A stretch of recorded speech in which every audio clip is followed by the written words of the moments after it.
Friends, welcome back to our channel. आज हम करने वाले हैं चैप्टर 2 न्यूट्रिशन एंड एनिमल। तो हमारे बहुत सारे सवालों के जवाब मिल गए होंगे आपको हमारी पिछली वीडियो में।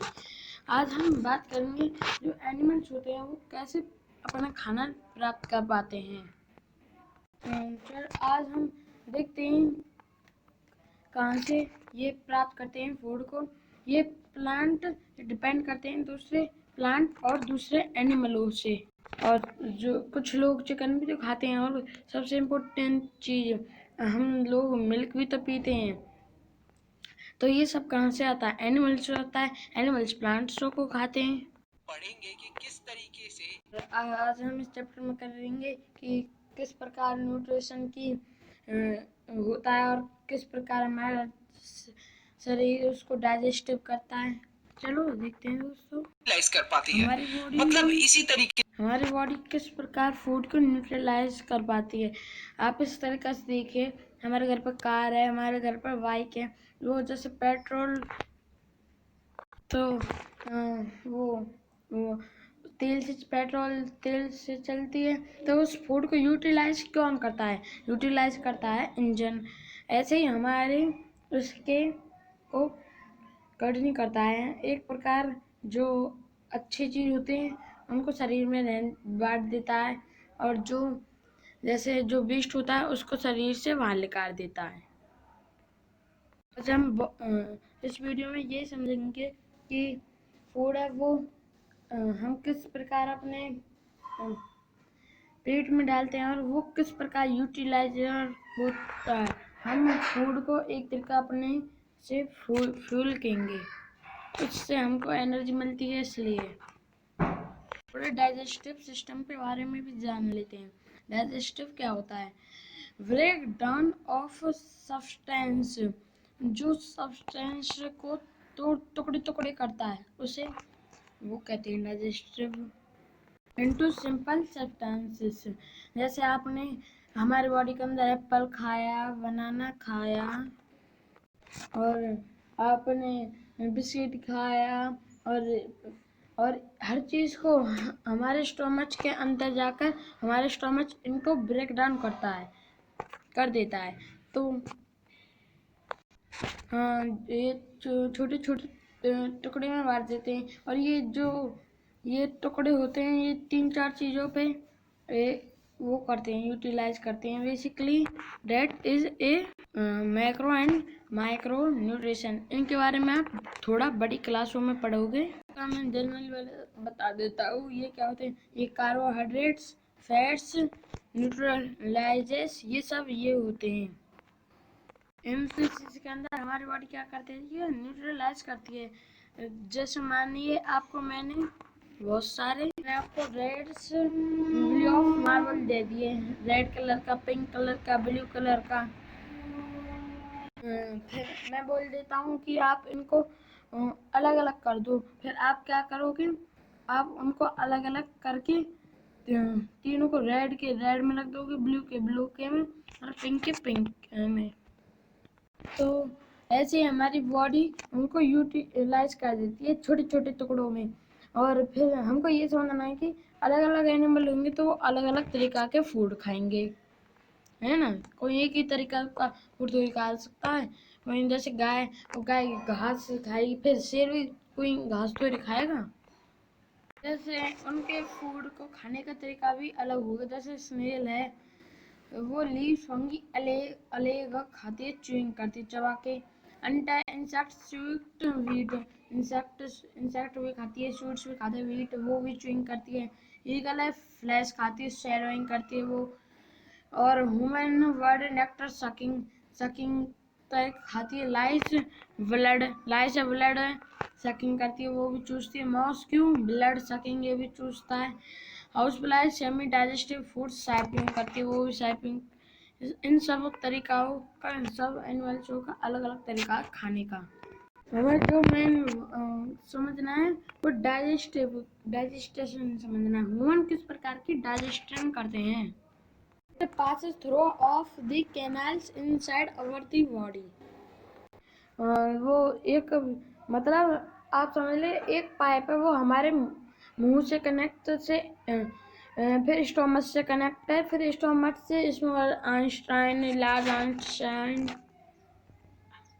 फिर लार्ज आइंस्टाइन से कहाँ गया वो गया एनएस से। फिर एनएस से आप सुबह फूड को निकाल देते हैं। और ये इस पूरे इस पाइप को क्या बोल देते हैं हम? इसको बोल देते हैं, इसको एलिमेंट्री कैनाल बोल देते हैं। हमने फूड को च्यूइंग करा और उसको निकला, तो फिर वो कहाँ पास होता है? और उस पैगस में पास होता है, जो ये आपको सबसे पहले में दिख रही होगी। उस पैगस में पास होता है, फिर उसके बाद स्टोमच में, उसके बाद वो मतलब जाकर पेट स्टोमच के अंदर फूड डाइजेस्टिव होने शुरू कर देता है। फिर स्मॉल इंटेस्टाइन, लार्ज इंटेस्टाइन, फिर रेक्टम, एनस से बाहर निकल जाता है। जो हेल्दी फूड होता है वो हमारा स्टोमच उसको बांट देता है पूरे शरीर में। हमने ये पढ़ा अभी तक, तो जो हमारे मुंह से लेके फिर स्टोमच में गया, स्टोमच से लार्ज स्मॉल आइंस्टाइन में गया, फिर लार्ज आइंस्टाइन में गया, फिर उसके बाद रेक्टम एनस से निकल गया। फिर हमने तो आपको ये बताया नहीं था ये कहाँ से वो ब्रेक होते हैं, ब्रेक डाउन कहाँ से होते हैं। स्टोमच में कुछ ऐसे वो प्रेजेंट होते हैं केमिकल, और जो ये डाइजेस्टिव जूसेस होते हैं इसको भी बनाने के लिए किसी न किसी की तो जरूरत पड़ती होगी, है ना? ऐसा तो नहीं कि हमारा स्टोमच उसको डाइजेस्टिव कर पा रहा है और वो और डाइजेस्टिव जूसेस भी बना पा रहा है। स्टोमच इतना सारा काम तो वो कर नहीं पाएगा स्टोमच, तो इसमें इसकी हेल्प करता है लीवर एंड पैनक्रियास। आपने जो देखा होगा स्टोमच के नीचे उस डायग्राम में, वो लीवर्स और पैनक्रियास डाइजेस्टिव जूस बनाते हैं। और जैसे सलेवरी ग्लैंड, जो सलेवरी होता है मतलब वो जो थूक होता है, जैसे हमारे फूड अंदर जाता है, माउथ के अंदर जाता है, तुरंत ही थूक आता है। और जो सलाइवा होता है हमारा, उसको फूड के साथ फूड को डाइजेस्ट करने में माउथ से ही हेल्प करना स्टार्ट कर देता है। Digestive system and alimentary gland for responsible digestion food in our body. This system is called digestive system. जो अभी हमने इन सब सिस्टमों के बारे में पढ़ा, इन सब सिस्टमों को हम क्या बोलते हैं? Digestive system. इनका क्या काम होता है? इनका यही काम होता है कि हमको किस तरीका से फूड डाइजेस्टिव करना है। और हमको कुछ डायग्राम भी दिए गए हैं माउथ के, जैसे मोलर, परमार, कैनाइन, इंसीरियर, ये सब हमारे दांत हैं। अगर आप अपने माउथ के अंदर फूड लेते हैं उसको हम इंजेक्शन बोलते हैं। थोड़ा अजीब है ये नाम, पर इंजेक्शन ही बोलते हैं इस प्रोसेस को। तो फूड इज च्यूइंग मतलब फूड को चबाया जाता है इन टंग, टीथ, सलाइवा की हेल्प से। टंग होती है हमारे, वो भी बहुत हमारी हेल्प करती है इधर से उधर ले जाने में, इस तीस से उस तीस पे ले जाने में, पूरे फूड को मिक्स करने में टंग हमारी बहुत मदद करती है। इस टंग का बहुत बड़ा रोल होता है इस पूरे डाइजेस्टिव सिस्टम में। तो हमारे माउथ के अंदर सलाइवरी ग्लैंड प्रेजेंट होते हैं, वो सलाइवा बनाते हैं। और ये सलाइवा हमारे फूड के साथ मिक्स्ड हो जाता है। फिर जो सलाइवा होता है वो हमारे साथ क्या चीज़ क्या करने लगता है?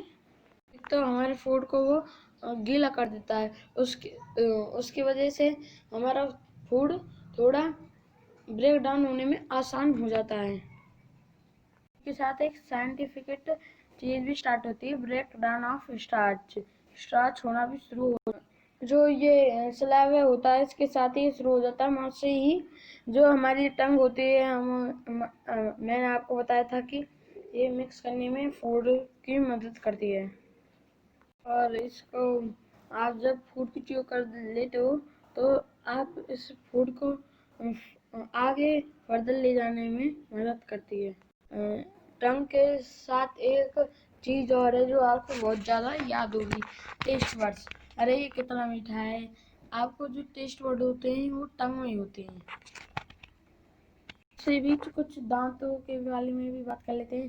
जो मिल्क टीथ होते हैं, सब बच्चों ने सुना होगा। ये तो बच्चे बहुत छोटे होते हैं जब उनके ये टीथ आना आते हैं और ये 12 साल तक पूरे टूट जाते हैं। उसके बाद आते हैं ये परमानेंट टीथ। ये परमानेंट टीथ जब आते हैं जब हमारे दूध के दांत टूट जाते हैं, मतलब मिल्क टीथ टूट जाते हैं। तो एक सवाल और आता है, इनको हम मिल्क टीथ क्यों कहते हैं? क्या ये दूध के दांत होते हैं? नहीं, ये दूध के दांत नहीं होते। जब हम बहुत छोटे होते हैं तो हम सिर्फ दूध पीते हैं। 4 साल तक, 3 साल, 4 साल तक सिर्फ हम दूध पीते हैं। फिर उसके बाद हम ये बहुत कमजोर होते हैं। दूसरा कारण ये है, इसकी वजह से इनको मिल्क टीथ बोलते हैं। आपने एक दिन में बहुत सारी चॉकलेट खा ली, फिर आपने क्या कहते हैं ब्रश नहीं करा, फिर आपके अगले दिन टीथ खराब हो जाएंगे। ऐसा कुछ नहीं है। आप अगर ये प्रोसेस लगातार 3-4 दिन तक चलता रहा तो आपके दांतों में इफेक्ट आने लगेगा, वो खराब होने। ये टूथ देखे क्यों हो जाते हैं? ये ग्रो क्यों होते हैं कीटाणु? बैक्टीरिया को सिर्फ टेस्टी चॉकलेट सिर्फ तुम्हें पसंद है, बैक्टीरिया को पसंद नहीं है। उनको आदत नहीं कोई, तो वो उनको बहुत पसंद होता है मीठा, इसलिए वो ग्रो हो जाते हैं। इसलिए हमको डेली ब्रश करना चाहिए। आप डेली ब्रश नहीं करोगे तो आप जो वो होता है वो बैक्टीरिया होते हैं वो दांतों के अंदर फंस जाते हैं। फिर वक्त होते हैं वो बोलते हैं, अरे आज तो मजे आ गए, आज तो चॉकलेट खाने को मिलेगी। इसी तरह वो बैक्टीरिया हमारे कीटाणु दांतों में आ जाते हैं, ग्रो होने लगते हैं। और इसी वजह से वो कुछ चॉकलेट खाते हैं जब वो कुछ केमिकल रिलीज कर देते हैं, जिसकी वजह से हमारा टीथ धीरे खराब हो जाते हैं, डैमेज हो जाते हैं। और हाँ, आपको टूथ देखने की वजह से आपको बहुत पेन भी हो सकता है, दर्द भी हो सकता है, और क्या कहते हैं आपके दांत भी गायब हो सकते हैं। तो सोचो, अगर आप ब्रश नहीं करोगे तो आपके पूरे दांत गायब हो जाएंगे, फिर आप क्या खाओगे? कुछ नहीं खा सकते। इसलिए हमको डेली ब्रश करना चाहिए। ये टूथ डिके है, ये mainly high sugar chocolate soft drink की वजह से होता है। और सोचो, आप बिना टूथ के कैसे लगोगे, बिना दांतों के कैसे लगोगे? ऐसा नहीं बोल रहा कि आप सॉफ्ट ड्रिंक पीना छोड़ दो, चॉकलेट खाना छोड़ दो, हाई शुगर कुछ शुगर चीज खाना छोड़ दो। पर मैं बोल रहा हूँ कि कम कम खाओ और ब्रश डेली करो। इस टूथ डिके प्रिवेंट, इस टूथ डिके को हम कम कैसे कर सकते हैं? दिन में हम 2 बार ब्रश करें, मॉर्निंग और इवनिंग। और कभी भी हमको गंदा खाना नहीं खाना, जैसे गंदी उंगली को मुंह में नहीं देना, और अनवॉश्ड फूड नहीं लेना जो धोआ नहीं, उस पर रेत लगा होता है। हम जैसे बाहर जाते हैं, फिर वो रेडी वाले होते हैं, उनसे बर्गर या पेटी लेते हैं, तो वो उस पर धूल उड़ती रहती है, वो अनवॉश्ड होता है। इसलिए हमको बाहर का खाना भी नहीं खाना चाहिए, ज़्यादा कम से कम खाओ। दोस्तों, हमने आज पूरा प्रोसेस समझ लिया तीतों का। अब समझते हैं हम फिगर्स होता है, कहाँ से जाता है? हमारे चेस्ट से लेके स्टोमच से कनेक्ट हो जाता है। का रोल बस इतना ही है। इसके बाद हम देखते हैं स्टोमच। हमारे इस कैनाल के ये वाइट टाइप का होती है ये, और इसकी शेप पूरी यू जैसी दिखती है स्टोमच। और ये कुछ इसमें स्टोर होने लगते हैं, फिर ये कुछ फूड को डाइजेस्ट कर लेता है, फिर इससे मूव होने लगते हैं स्मॉल इंटेस्टाइन में। अब हमको देखना है कि इसके अंदर कुछ चीज़ प्रेजेंट होती हैं। सबसे पहला न्यूक्लियस होता है जो स्टोमच की लाइनिंग को प्रोटेक्ट करता है, बचाता है। उसके बाद आता है हाइड्रोक्लोरिक एसिड। अरे ये पेट के अंदर एसिड क्या कर रहा है। ये कुछ एसिड ऐसे होते हैं जो हमको हार्म नहीं पहुंचाती। ये पेट के ही अंदर बनता है, ये स्टोमच के अंदर ही बनता है। ये हाइड्रोक्लोरोफिल एसिड HCl एसिड होता है, ये बहुत हेल्पफुल होता है। जैसे आप मान लो आपके फूड में बैक्टीरिया प्रेजेंट थे, तो जैसे ही वो इस एसिड के उसमें आते हैं, सेल एसिड के उसमें आते हैं, तो वो सारे बैक्टीरिया को ख़त्म कर देता है। डाइजेस्टिव जूसेस, और भी डाइजेस्टिव जूसेस होते हैं, पर फर्दर इनको हम और आगे चलकर बड़ी क्लासों में पढ़ेंगे। हमने बताया था कि हमने मार्वल्स को अलग अलग करते हैं, ये इसी तरह ये भी फूडों के अलग अलग कॉन्टेनेंट बनाते हैं। से फूड कहाँ पर जाता है? सोचो सोचो सोचो, जल्दी बताओ। हाँ, स्मॉल इंटेस्टाइन बहुत बड़ी होती, कर्व्ड होती है, वो बड़ी होती है, इसलिए हमको बहुत छोटी होता है। उसकी लेंथ उतने लंबे होते हैं जितने हमारे हेडफोन्स होते हैं। स्मॉल इंटेस्टाइन होती है, उसकी लेंथ होती है 7.5 मीटर। ये बहुत लंबी होती है, पर ये मुड़ी होती है। जो पेंशियर और liver release digestive juices for small intestine. मैंने आपको बताया था कि कुछ डाइजेस्टिव जूसेस रिलीज करते हैं पेंशियर और लीवर स्मॉल इंटेस्टाइन के अंदर, जिससे कि कुछ उसके अंदर भी कुछ न्यूट्रिशन बचा हो, तो वो हमारी बॉडी उसको भी न्यूट्राइज कर ले। और कुछ डाइजेस्टिव जूसेस खुद भी बनाती है स्मॉल इंटेस्टाइन। ब्रेक्स दी कार्बोहाइड्रेट्स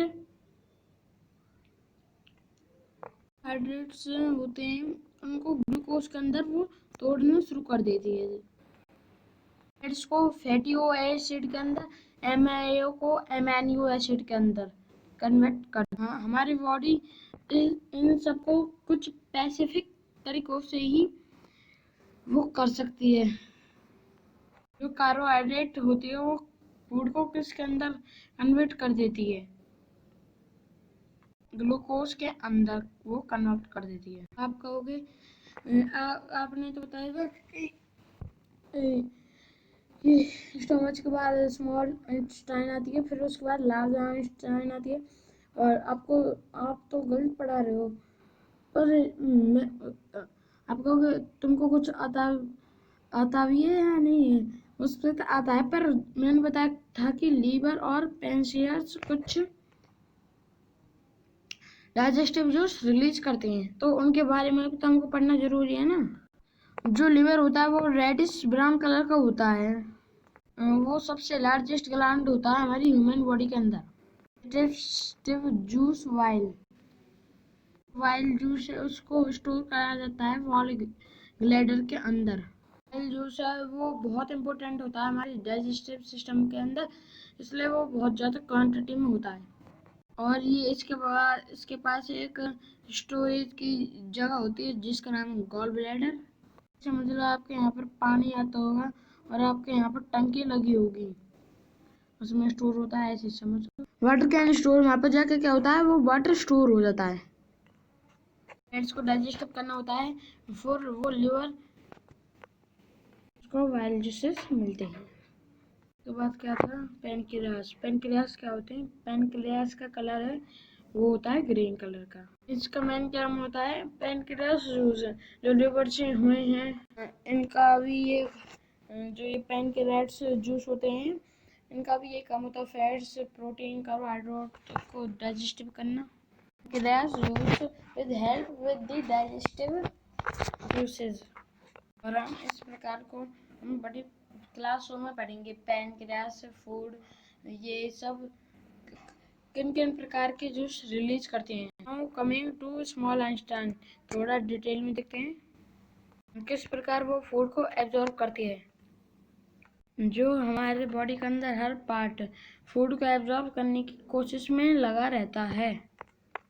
प्रकार स्मॉल आइंस्टाइन कोशिश करती है और स्मॉल आइंस्टाइन में बहुत सारी ब्लड वेसल लगी होती हैं। क्या करती हैं फूड के डाइजेस्टिव होने में उसकी मदद करती हैं, एब्जॉर्ब करने में उसकी मदद करती हैं। विलाइज होती हैं, फिंगर्स की तरह दिखती हैं। आप दिख रहा होगा आपको पिक्चर में। Small intestine is like finger like structure की वजह से सरफेस एरिया इंक्रीज हो जाता है। यहाँ पे आप तो इमेज दिख रही होंगी, एक के अंदर देखिए कितना स्ट्रेच एरिया और एक के अंदर क्या टेढ़ा मेढ़ा है। आप इस प्लेन रास्ते से जान देंगे तो वो बहुत जल्दी एब्जॉर्ब कर लेगी, पर आप इस ओवर खाड़ी बड़े से रास्ते से तो उसको थोड़ा टाइम लगेगा। इस वजह से इसकी सरफेस एरिया इंक्रीज हो गया है ओवर खावड़ मतलब इसमें, तो इसको थोड़ी डिफिकल्टी होगी जाने में। दोस्तों बस आज के लिए इतना ही वीडियो में। आज हमने पूरा चैप्टर कंप्लीट कर लिया है। दोस्तों गुड बाय।